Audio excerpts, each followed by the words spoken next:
Hi everyone, welcome to Happy Hour with Cooper. I'm Cooper and I don't know about you, but I'm ready for a glass of wine. It's a pretty hot day here in Lillooet, for me at least. I'm a wimpy cold weather guy. So I have a plan for a nice cool liquid treat. It'll be our Sangria with PTG, and that'll be what the recipe we do today.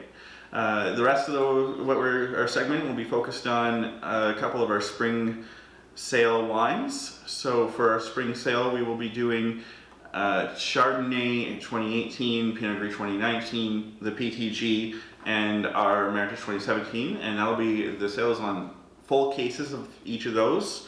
That'll be 10% off. And then you can also get a case that is a mixed case, which is 3 of each of those wines for 10% off.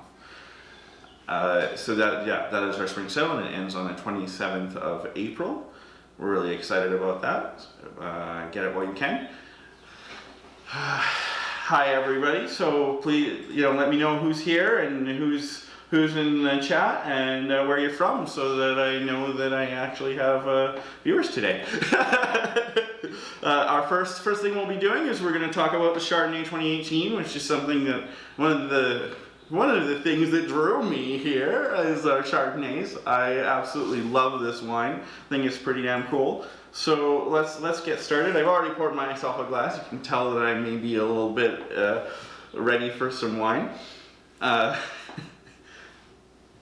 So this Chardonnay is, so actually 83% of it was from our vineyard, which is pretty cool. The rest was from a vineyard in Similkameen. Something cool about this is it is mostly not an oak wine. There was a little bit on some of it. So a small portion is about 80%, as far as I know, 80% stainless steel, right? Yeah. So what I love about it is, while it does have a beautiful citrusy perfume, there is a little bit of a depth there that the oak brings without being overpowering and smelling like a tree or tasting like a tree, which is really exciting.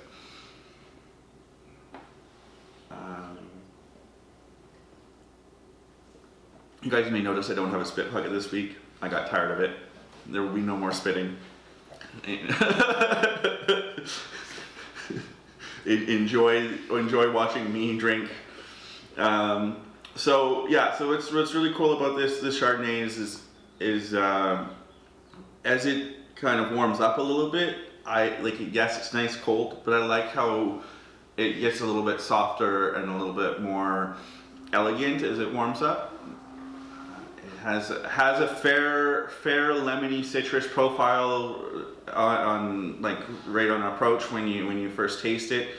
And then as it unfolds on your palate, you do notice almost like a little bit like a vanilla spice right on the end, and a little bit more tropical citrus than just lemon citrus as it grows.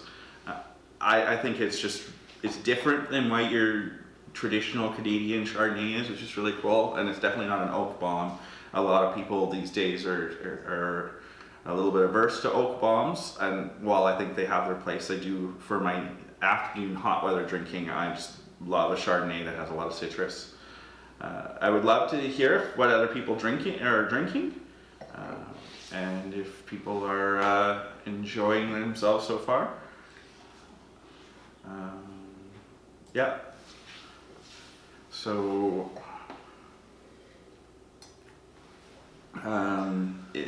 oh god, I just spilled a little bit. I don't know if anybody is messaging yet, because I don't see anything, so I may have to, give me guys 1 second guys, because I can't see if anybody's saying anything.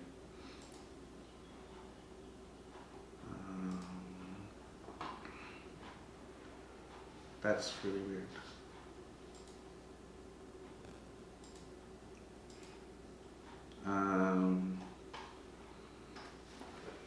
Okay, so we're going to switch to the Meritage. Right now I can't actually see chat, so my assistant's going to help me find chat while I'm not seeing chat. We are going to switch to the Meritage really quickly here. So.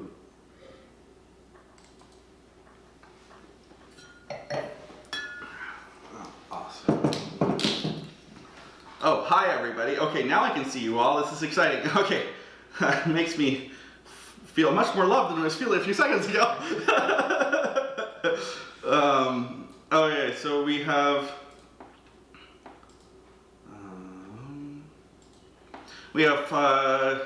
hi Paul, hi Sarah, hi Rhonda, hi Kim, hi Jeff again. Nice to see you. Hi everybody. Thank you for tuning in. I really appreciate the vote of confidence, Sarah. That's exciting to hear. So next week we're gonna do the Camel's White next week. Sorry about that. We decided to change it up just as our eye in the sky is saying we have our spring sale, so we did decide to change it up. But thank you for paying attention and staying up with what we say at the end of our videos.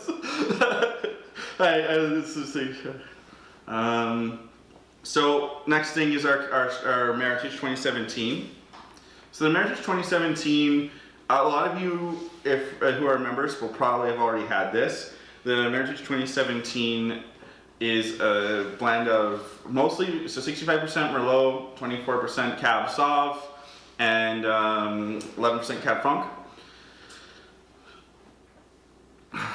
So a third of the Merlot was estate grown, which is really cool. And that's really exciting. So if anybody has the red, I would like to talk about that too. Or if you have any other wines other than what we've been drinking today, please tell me what you're drinking. I love to hear new wines to try. And oh, Sarah is actually Lynn. Lynn is my old boss tuning in from Edmonton. Are you drinking our Chardonnay? That's super exciting because I know I sent it to you. And yeah, so that's really cool. I'm really happy now. Hi Penny, drinking the Pinot Gris. Oh, that's awesome. The Pinot Gris is one of the ones in our sale. Yeah, so this is a 2017 Meritage, and I would say it's a little bit, definitely has like a, other than its traditional like blackberry and black kernel and nose, there's definitely a peppery note to it, which usually doesn't show up just on Meritages. It's just more of like a Bordeaux, Saint-Emilion, Merlot dominant thing. So ours being Merlot dominant is probably why it shows up. I think it's definitely a bit different than you would expect from a Canadian Meritage. That is kind of true with a lot of our wines. They tend to follow a bit more of a French take on the Canadian style, and that is definitely something that drew me here and gives me a little bit of difference to sink my teeth into. I like a challenge, and I like to be stretched.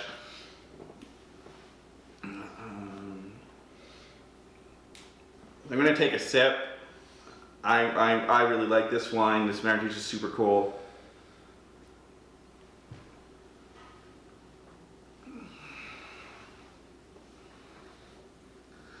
So, something cool about our classic wines and our reserve wines even is our classic wines are still reservable. This is something that will, while it's beautiful on the palate right now, it's got a wonderful fruit bouquet, I could see this still being fantastic 2, 3, 4 years from now. It has definitely an oakiness to it, but the oak is not at all as prevalent as it will be in a couple years. This Meritage definitely is a bit different. Okay. Yes, the Meritage 2017 is a blend. As I said earlier, it is a blend of mostly Merlot and Cab Sauv and then Cab Franc. Does anybody have any Meritage open? And if so, let me know. Thank you, our eye in the sky, for letting us know what the exact percentages are. So on the keyboard is our Discovery Club manager, Jackie. Jackie is doing it right now, and she is a wonderful assistant for me. Answers questions when I can't. So everybody say hi to Jackie. So how are we doing? So yeah, if everybody's agreeable, I think we have powered through the wines a little bit, but that is okay, as I think we will be talking to our next guest quite a bit. So I think we'll switch and start talking to our interviewee. So we'll say a big welcome to Andrew Stone, who is our vineyard manager. Everyone say hi, Andrew. Hi, Andrew. How are you doing? Hi, everybody. So, Andrew, tell me a little bit about yourself. Tell everybody a little bit about yourself. Isn't that the hardest question to answer ever? I know, that's why I ask it. It's maybe I'm mean. Is it the question ever, or is it, I'm afraid I'll seem too narrow, but okay, I guess, the time I lived in Okanagan, and I have about 10 years of experience in the wine industry. For the most part, I've worked with and for boutique wine producers like Meyer, Liquidity, but I've also worked for large companies, industrial-sized companies like Constellation, Arterra, and for them, I did their Sunrock brand, the Inkme brand, the Laughing Stock brand, and one other. So yeah. So, but all of them have been pretty artisan. Even the bigger brands have been that had unique labels. But I have the experience. I've run the gamut of large production to small production, and high quality, working with winemakers to deliver the best wines available. Yeah, and I definitely over the last little while has talked to you about what you've done this year and last year. I definitely think that shows. You have such I guess like an artistic view on how to grow the grapes. I think is really cool. So you talk about like where you have been in the wine industry, but how did you get into it? Like how did you flip in? Well, we have kind of a family business. So my family vineyards is the family business. That's how I got into it. My wife, Carrie Meyer, the sister of Jack Meyer. And yeah, that's how I started. I just started out one day, decided to go work in the vineyard, and started to croon. And I really like working outdoors, and I've never looked back. So it's kind of not fair that you just like randomly decided to go into a vineyard and were suddenly this like the king of artisan wine. I know it probably took a while, but it's just for you to have taken to wine the way you have, I think is really lucky and really cool, and I'm really impressed. Well, I had a crisis at the age of 30. Yeah, midlife crisis is whatever you call it. Yeah, I had this life where I worked downtown Calgary, and as a systems analyst, and I had a downtown condo, and I just started to do a little bit of work on myself, and tried to become a better person, and then I just couldn't do it anymore, and I had to get back into nature. Well, I'm sure glad you did, and I hope you're happy with your choices. I love it. This is the best industry. I agree, 100%. I get to drink during the day. So now that we've talked a little bit about you and your background, so what are some of the things you're doing in our vineyard to promote sustainable growing practices and I guess just up our game a little bit? See, that's the thing is, this provided me the opportunity to combine 10 years of experience. So everything that we were doing at Meyer, which was very sort of low-tech, organic approaches to liquidity, which is, high marketing, into, Arterra, which was high production, high efficiency. And what I really wanted to do was I wanted an opportunity to go someplace where I could marry all those together, Okay. where we could take the organic approach and we could take the business approach and train people to develop best practices in the vineyard. So, so specifically, what we're doing this year is we're really trying to develop our sustainability. So one of the things I've really wanted to do in the past that I've never really been able to do properly is to plant an undervine cover crop. So just that strip that normally people would use herbicide in, we're going to plant sweet alyssum. What does that do? Well, it's going to increase the amount of organic matter that's in the soil. It's going to improve the permeability of the soil. It's going to reduce the chemical toxins that other vineyards would have that's in the soil that's really killing. It's not about the toxins necessarily, but it's the fact that your microbiology that's in the soil, the microbes, the mycorrhizal funguses. So what we're trying to do is try to create a symbiotic relationship between the vines and cover crops. And I think that once that's there, we'll be able to derive quality while reducing cost. I think that's really it's really intriguing. Like the way that the more natural you get in a way, or at least the less chemically you get, it actually gets less expensive, not more expensive. So I like that. So, one of the that I've been reading over the last year is the One Straw Revolution, which is a Japanese guy that right after World War II, he was having his own sort of crisis, and he was actually a microbiologist himself. Okay. So he went back to his family farm and took it over. And he had a rough couple of years until he figured out, you have to put your labor in a smart way. You can't just neglect everything, right? It's not as simple as that. You can't just go back to, the Stone Age.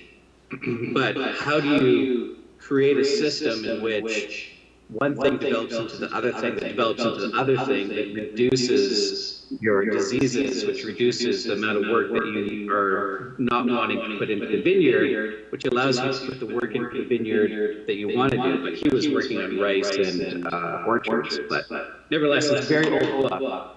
And these ideas, in a sense, are really old, but they're just coming into their own right now. Yeah.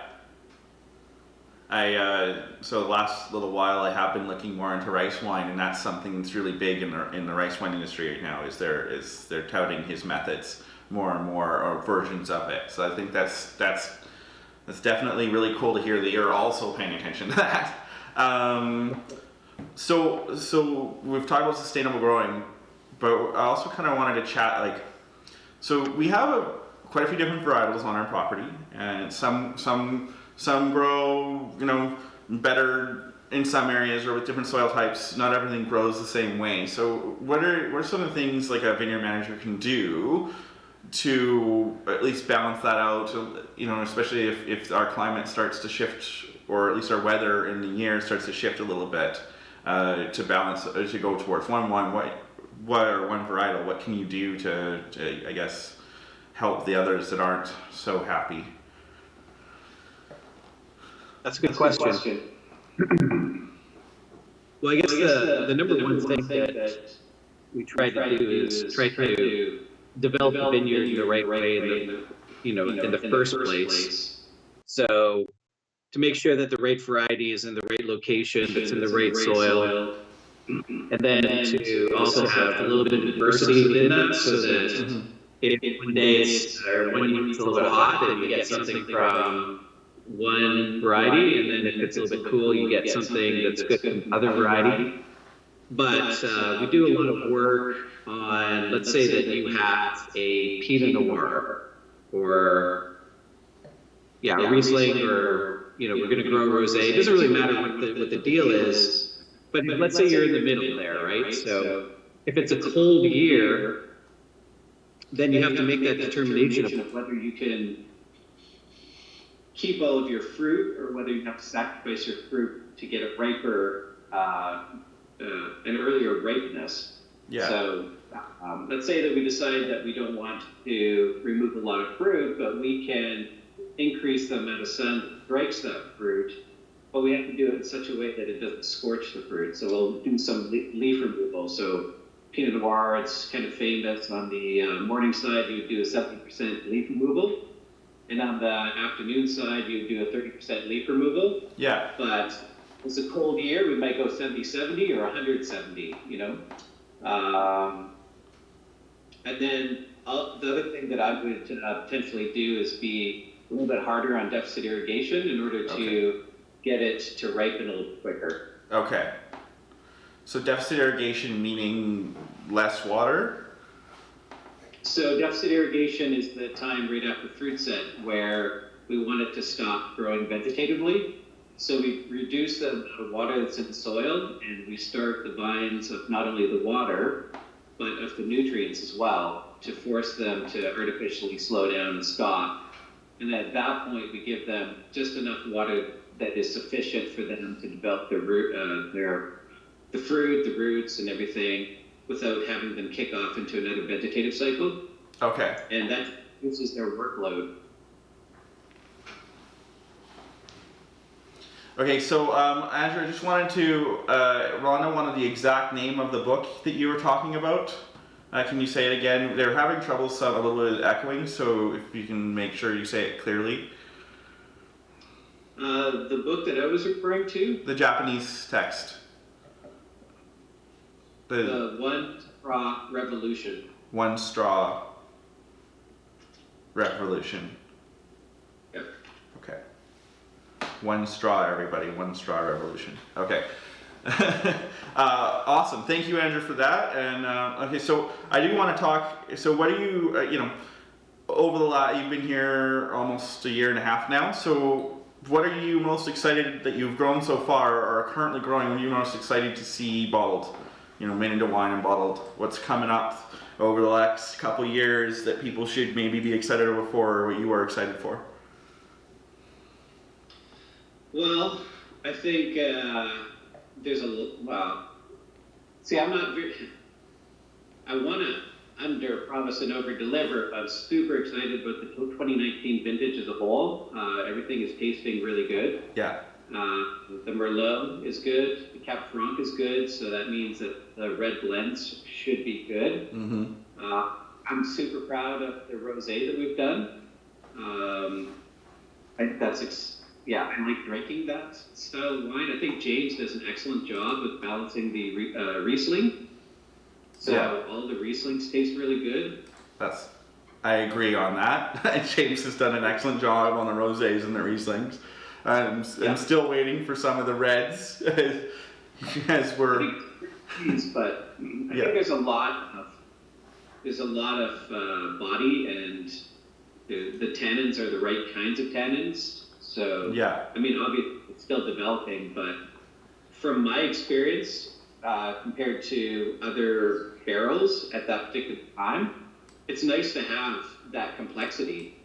Don't you think? Yeah, no, I agree. It's been interesting to see as they evolve, because I'm not used to trying things that have been in the barrels or are in vat, you know what I mean? As they're evolving. So it's been definitely interesting to see the complexity that shows up before it ever reaches the bottle, and then what it looks like after. I think it's been really nifty for me. I like the word nifty. People will hear me say it a lot. It's probably one of my favorite words. My Xbox, Lynn can tell you that. I've said it more times than I can count. So Andrew, what are you drinking right now? I see a red wine glass, but what are you drinking today? That's the Fort Berens 2017 Pinot Noir Reserve. Pinot Noir Reserve. That, guys, is something to look forward to when we talk about tasting that. That is one that I think is definitely very unique. So we'll in the next little while we may trot out some Pinot Noir 2017 to talk about. So I wanted to thank you so much, Andrew, for taking the time to join us. Everybody seems to, a lot of people said a lot of nice things and were saying hi to you. So we had Kim and Jeff and Rana was asking questions, and so people were really interested in you, and I was also very interested in talking to you. I'm very excited. So thank you so much, Andrew. All of your faces, you know, particularly that's unfortunate, but I want to meet every single one of you. I'm sure they feel the same way. So thank you so much, Andrew. You enjoy your glass of wine. Say hi to your wife for me, and have a great evening. We're gonna switch over to our sangria now. I'm gonna grab it, and we'll start making sangria. Hey, everybody.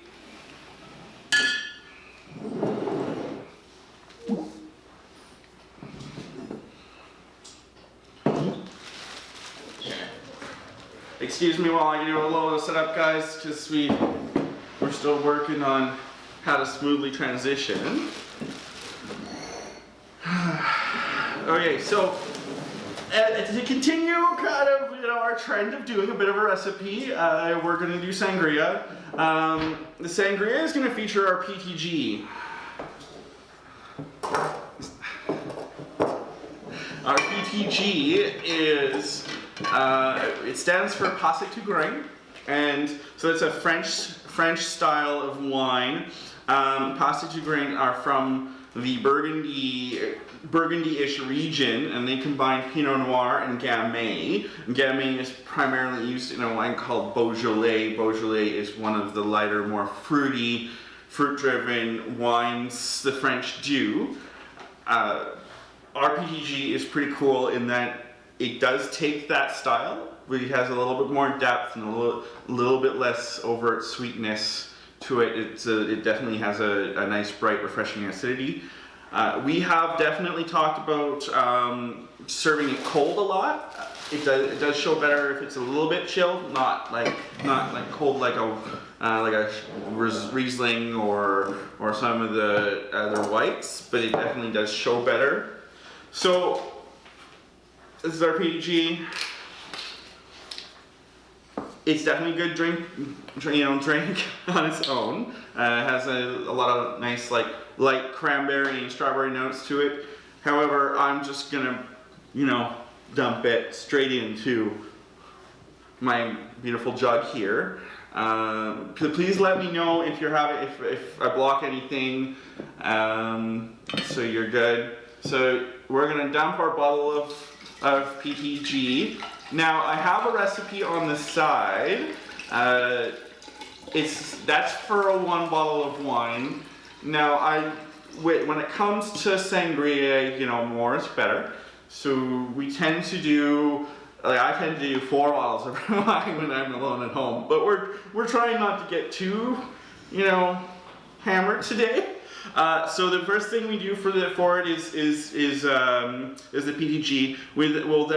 So that's a full bottle. These ratios work for a full bottle. So the next thing we're going to do is vodka and marnier. So we have 6 ounces of vodka. I'm using a craft vodka, so I'm using Schramm vodka, which is bottled and crafted in Pemberton, which is pretty cool. Thank you, Rolf, for pulling it out of your collection. So this is what I use for measuring when I'm doing sangria. Instead of just a shot glass, I like to have a big measuring cup. So yeah, I have about 6 ounces here, as you can see, or 200 milliliters if we're gonna pretend we're Canadian for once. So vodka of about 6 ounces goes in there. And then I like to do about half the amount of vodka as Grand Marnier. You'll see it in a lot of Sangria recipes, they just do like wine and then straight Grand Marnier or triple sec. But I tend to like the vodka because it smooths things out. So I've poured, it doesn't have to be perfect, it is alcohol after all. So we can pour, I do 3 ounces of the Grand Marnier. So that's our liquor. So once we're done with our liquor, we can move it off. If after it's sat, you want to change the liquor, quantities 100%, this is a recipe that you can adapt to your own tastes. What I suggest is mostly just a guideline.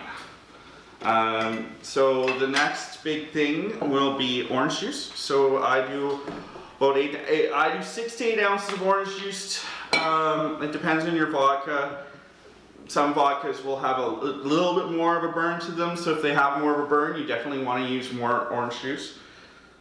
Mine is quite strong, so I'm gonna pop my 8 ounces of OJ. This is fresh squeezed, pure, not from concentrate. That's what I like to use. Even better if you can use like actually squeezed orange juice to eat it yourself, but we're not all don't have tons of time when you want to drink on the patio. And then so we do equal amount of sparkling water, or you can use soda, like club soda works as well. If you want to change the flavor, this is the time to add like a flavored pop, so you can do cranberry ginger ale or anything like that will work as well. It'll just sweeten it, and maybe you want to skip the sugar step. So we're going to do 8 ounces of sparkling water.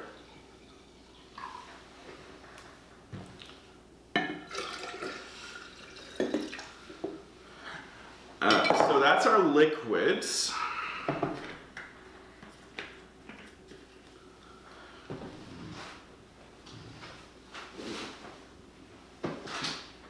My assistant is getting me measuring spoons that I forgot to prep before. So I say about one and a half tablespoons of granulated sugar. Also, you can get simple syrup, which you can get at the grocery store or some liquor stores. And that simple syrup is a little bit diluted, so you want to do more, about 2 tablespoons, maybe 2.5. So that's my 1.5 tablespoons of sugar.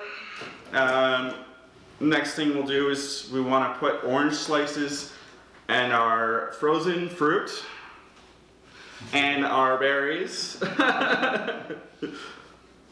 So it's important to be careful when slicing with your orange. As I talked last week, we like the claw. The claw prevents us from slicing our fingers, like some people in my family. But for sangria, you want really thin orange slices. So another thing you can use is called a mandolin, and that gives you the ability to do uniform thin. I use my knife to do it. We'll pop it in here. And so I like to do between 1 and 2 oranges per bottle. It depends on how bottle of wine, I should say. It depends on how big your container is.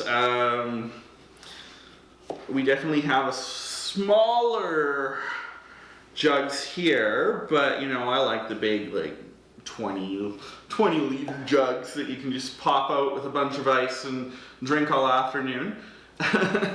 So I definitely slice about at least an orange. So we're gonna stop cutting because I don't like cutting on camera. We're just gonna pop the rest of the orange slices I have pre-prepared here. So with frozen fruit, I like to do about, I like to fill this. So this is 2 cups. So it says a cup, but when I fill this, you're probably getting about a cup. It's because they don't set well. I like to use almost the full thing. So I say a cup, but If in reality it's probably closer to 2 cups. I'm using Europe's Best, which you can get at pretty much most grocery stores. This one is the Fruit Essentials Blackberry Cherry Medley, and I like it for our PTG.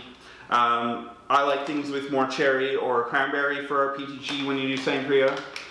It tends to work with the flavor more. So that is our fruit, and then I finish it up with about 2 cups of ice.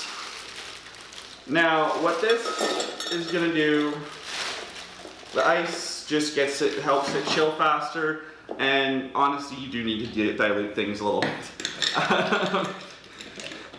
If you try it right now, right when you first make it, it's definitely going to be a bit boozy, but once it sits for about 2 hours in the fridge, this will turn into a wonderful, smooth, beautiful, fruity patio beverage. I like this for having fun with friends. Some of my friends that I'm missing the most right now are the ones that I make sangria with. So this is what it looks like now, and now I've had a couple glasses, or poured a couple glasses for test shots and stuff. This is what it's going to look like in a couple hours. So you see, it just the color does change a little bit. And it definitely gets more almost like of that orange color to the red of the wine. But what it really does as it evolves over time in the fridge is it smooths out, and that sweetness from the sugar does show up. You don't want too much sugar. Sugar, obviously, a lot of people in this industry don't love the word sugar, but sugar in cocktail making is used for to fatten or to add almost like a depth to the cocktail. So that is our sangria. Please, everybody, enjoy and drink it on your patios, because I know I will be soon. I'm making myself some sangria, or pouring myself some sangria I just made.